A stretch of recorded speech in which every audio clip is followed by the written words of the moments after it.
Monsieur Hamon, bonsoir. Bon, alors, elle démarre quand votre campagne, hein? Parce que si c'est ce soir, pour fêter ça, je vous ai apporté un beau cadeau, regardez.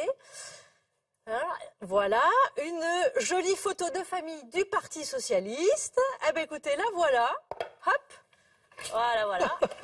Ça, c'est pour vous entraîner à reconstruire les ruines du PS. Hein. C'est un puzzle, pour qu'on voit bien. Un puzzle, parce que là où vous êtes très fort à gauche, c'est que vous n'avez pas besoin d'avoir des problèmes avec la justice pour vous déchirer.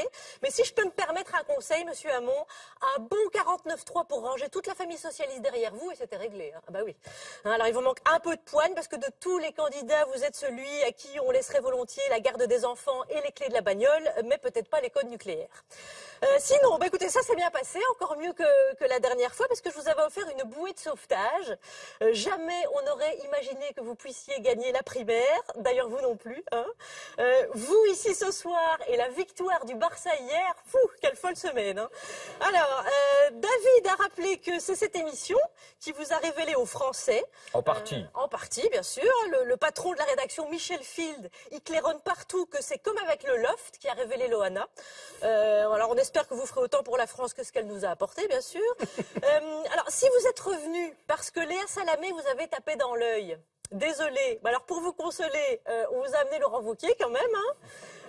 Laurent Wauquiez pour débattre de la laïcité, alors qu'il est un porte-parole du candidat de la Manif pour tous. Moi j'ai trouvé ça cocasse. Hein. Enfin bon, écoutez, j'en reviens à Léa qui n'est pas là parce qu'elle est sur le point d'accoucher. Elle nous regarde chez elle. Et d'ailleurs, elle a tweeté toute la soirée sous un pseudo, mais moi je l'ai repéré. Sur Twitter, Léa Salamé s'appelle Pompenette75 et elle a écrit, je cite, hein, c'est mou. Quelle complaisance cette interview, hashtag quelle indignité, hashtag ma redevance. Elle se lâche sur Twitter à tel point que Karim Rissouli n'a laissé passer aucun de ses tweets, c'est vous dire. Hein.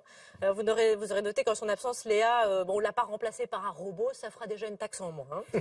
Alors, j'ai entendu pendant cette émission le reproche qui vous est fait sur la forme, vous n'êtes pas audible. Bon, écoutez, votre femme n'est pas assistante parlementaire, vous ne hurlez pas pendant vos discours, vous avez un programme et pas d'hologramme, comment voulez-vous vous faire remarquer? Hein, bon. Et puis ça prend pas parce qu'un socialiste avec des idées de gauche, ben les gens ne sont plus habitués. Hein. Mais si Marine Le Pen tombe dans sa piscine, si Emmanuel Macron finit par monter une secte et qu'il y a un départ de feu de broussailles qui se déclare dans les sourcils de François Fillon, vous avez vos chances. Ensuite, dans la séquence face aux Français, vous avez débattu de l'euthanasie, du droit à mourir dans la dignité. Un beau débat. Ouais, ça pour le PS, c'est trop tard, hein, mourir dans la dignité. D'autant que Mélenchon est à 2 points de vous passer devant, là, c'est du jamais vu quand même. Hein. Et puis dans le reportage en immersion dans la police, vous vous êtes marré parce qu'il y a 2 jeunes qui vous ont confondu avec Manuel Valls.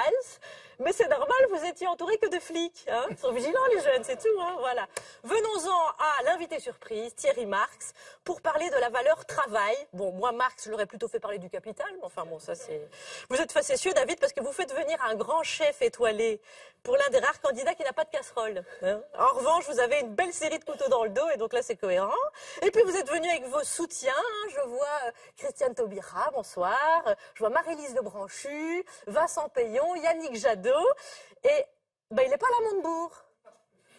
Hein, c'est-à-dire qu'il vous entraîne dans toutes ces conneries de la curvée du redressement, là, et puis il ne vient pas vous soutenir. Donc c'est dingue, ça. Hein, bon. Il sera là, rassurez-vous. Voilà, vous voyez, vous étiez parti pour faire battre le cœur de la France, et finalement, vous allez juste faire battre la gauche de la France. Mais enfin, vu que c'est historique, vous savez quoi?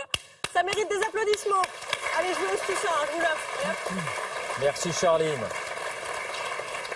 Et si vous avez un peu de temps après les meetings, vous pourrez toujours... Je trouverai absolument. Merci, Charline.